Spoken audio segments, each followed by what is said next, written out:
饿了3天的蜥蜴准备铤而走险，趁着咯咯哒离开的间隙，以杂草做伪装跑来偷玉米。可就在他得手时，突然一阵风吹过，奥斯卡顿时暴露在众目睽睽之下。这群不讲武德的家伙还在疯狂摇人，眼看事情不妙，奥斯卡只能脚底抹油开溜。由于后方咯咯哒追得太紧，奥斯卡稍不留神撞到障碍，这时却突然传出一阵狗叫，咯咯哒瞬间被吓得四散而逃。经过奥斯卡的仔细研究，原来声音来自于这个玩具车。他微微一笑，马上产生个大胆的玩法。于是奥斯卡推着玩具车来到鳄鱼的领地，把这群恶霸撵走就可以得到水源。奥斯卡做好准备按下狗叫声，不料这群鳄鱼毫无反应，甚至都有点昏昏欲睡。奥斯卡反复测试好几次都没有一点的效果，无奈只能试试其他按钮。这个是绵羊的声音，鳄鱼们听到后瞬间精神抖擞，全都围了上来。眼看事情不妙，奥斯卡赶忙将所有按钮全都来一遍。当狮子的吼声响起时，鳄鱼们终于知道怕了，眨眼间便全都消失不见。奥斯卡松开按钮，兴奋地跑到湖水边，美美的喝了个痛快。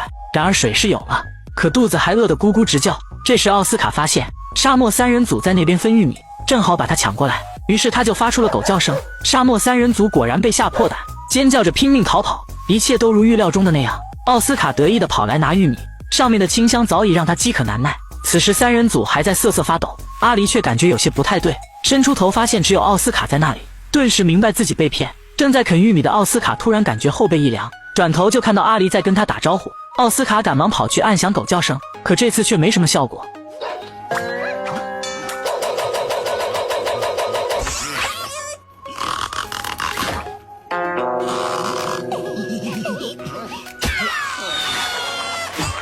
玩具车就这样落到3人组手中，随便一试便明白其作用。刚好不远处的旺财正在吃香肠，满满一车让阿狸口水直流。于是到了玩具车登场的时候，直接选用狮子的吼声，这血脉里的压制把旺财胆子都吓得快要蹦出来，刹那间便跳上车子，闪电般消失不见。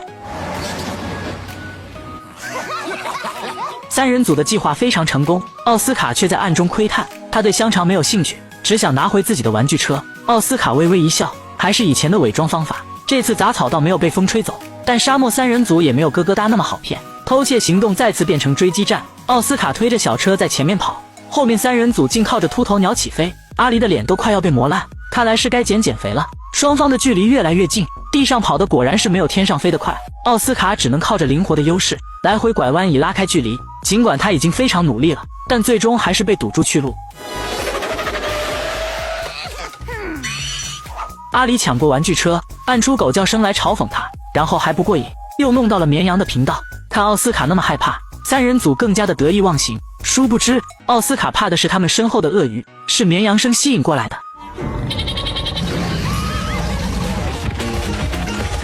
奥斯卡拔出脑袋，没有再去捡那个玩具车，凡事还得靠自己才行。凭着聪明才智，他很快跑到3人组家里捡到漏。